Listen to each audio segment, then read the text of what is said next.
Aloha and welcome to the G'day Sally Show. I'm Sally Squires, entertaining the world. And tonight I'm reading you a story from my book, Mermaids Make Magic. And you can see all of my books on my website, which is www.g'daysally.com. So this story is called The Calamity of Calamungus Crab. Starista Mermaid is sweeping up the discarded crab shells, which are scattered all over the ocean floor. It is the time of year for all the crabs to get new shells so they can grow bigger. But as she sweeps, she is surprised to see crabs crawling along the ocean floor with no shells at all. They are too big for their old shells, but what has happened to stop their new shells from growing, she wonders. Calamungus Crab and his friend Sandy Cruster crawl slowly past Starista Mermaid, who stops her sweeping. Calamungus Crab, what has happened to your new shell? You should have grown one by now. Calamungus Crab is trying hard to hide under the sand.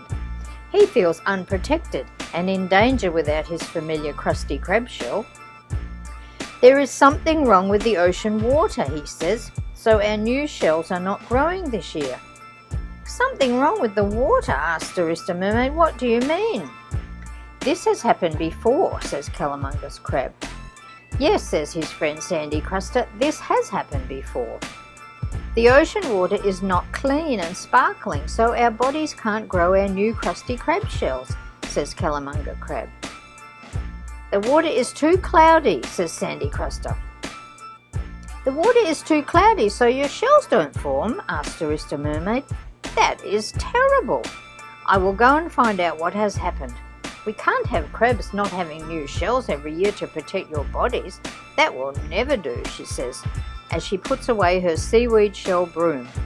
Starista Mermaid swims swiftly towards the seashore. As she is swimming, Starista can see great clouds of algae in the water. So that is why the water is so cloudy, she thinks. There is too much algae in the water, and it is taking the oxygen out of the water. I must find out why there is so much algae this year. We can't have crabs with no shells. That will never do. Suddenly, a strong wind blows across the seashore, and Starista can see tiny particles being blown from the land onto the ocean. As she watches, the tiny particles fall onto the top of the ocean waves and then settle through the seawater. The algae feed ferociously on the tiny particles. Those tiny particles must be coming from somewhere. I need to find out where they're coming from, thinks Starista. Now, whenever Starista Mermaid has a problem that she needs looking into on the land, she has a special team of her friends that she calls in to fly over the land and tell her what they find.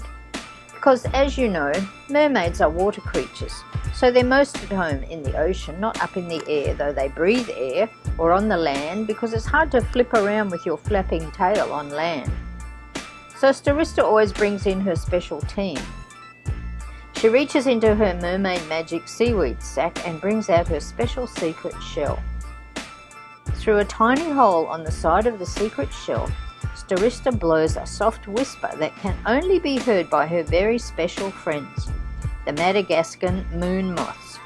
After a minute and a second, Starista Mermaid is covered in what looks like a rainbow shower, but in fact her special team of Madagascan moon moths have heard her whisper call and have landed all over her to hear what she wishes them to do. Starista tells the Madagascan moon moths what has happened to the crabs, who can't seem to grow new shells this year. There is far too much algae in the water, she tells the Madagascan moon moths, and it is affecting the seawater, which is too cloudy to allow the crabs to grow new shells. Hum the Madagascan moon moths. And tiny particles are being blown by the wind from the land into the ocean. The algae love to eat whatever the tiny particles are, so I need you to fly over the land to the beginning of the wind and find out where the tiny particles are coming from.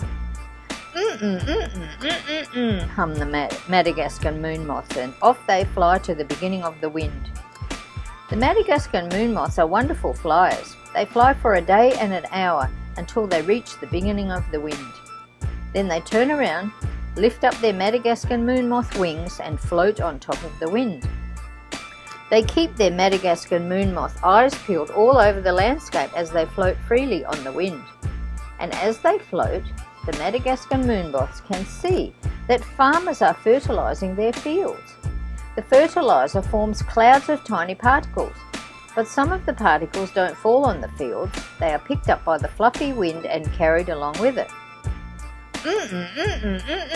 Hum the Madagascar moon moths to each other.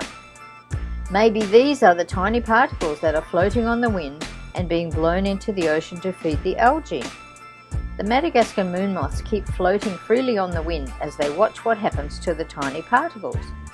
Sure enough, as the wind begins to blow over the ocean, the tiny particles float freely down into the water. The Madagascar moon moths can see the algae all gobbling up the tiny particles as they float through the water. Hum the Madagascar moon moths as they land all over Starista Mermaid. Oh good, you're back, says Starista. And what have you seen? Did you reach the beginning of the wind? So where are the tiny particles coming from? Hum the Madagascar moon moths. And where are they coming from? Farmers' fertilizer, say the Madagascar moon moths. Well, I will have to have a talk to these farmers, says Starista Mermaid. Thank you, my special team. Hum the Madagascar moon moths as they fly off. Starista Mermaid reaches into her mermaid magic seaweed sack. She brings out her special secret shell and beats a loud drumming noise on it. Soon all the local farmers come down to the seashore to see what all the drumming is about. Starista Mermaid explains to them that their fertilizer is being blown into the ocean and creating cloudy seawater full of algae, which is affecting the crabs and they can't grow their new shells. The farmers are shocked to know that this is happening, so they agree to change the way they fertilize their crops in future. Now I need to help the crabs with their shells for this year, thinks Starista. She knows the crabs can't wear last year's shells because they're too small, but she knows that she has a supply of lobster shells that she has just swept up. So she asks the lobster if the crabs can use their old shells until they can grow back new shells. Of course the lobsters are happy to agree. So Calamungus crab and his friend Sandy Cruster and all their crab friends don't feel so unprotected and in danger anymore. You know, Hawaii is a microcosm of the world with people here from all over the world, and Noa Noa Hawaii is a microcosm of the traditional arts of the world with beautiful patterns from many countries. They've been in business for 38 years with wonderful Hawaii design boutique clothing.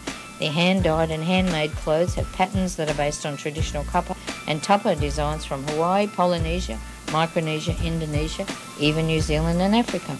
So check out all of the wonderful items that Noa Noa has on their website, which is www.noanoahawaii.com. So I'll be back next week, so bye for now.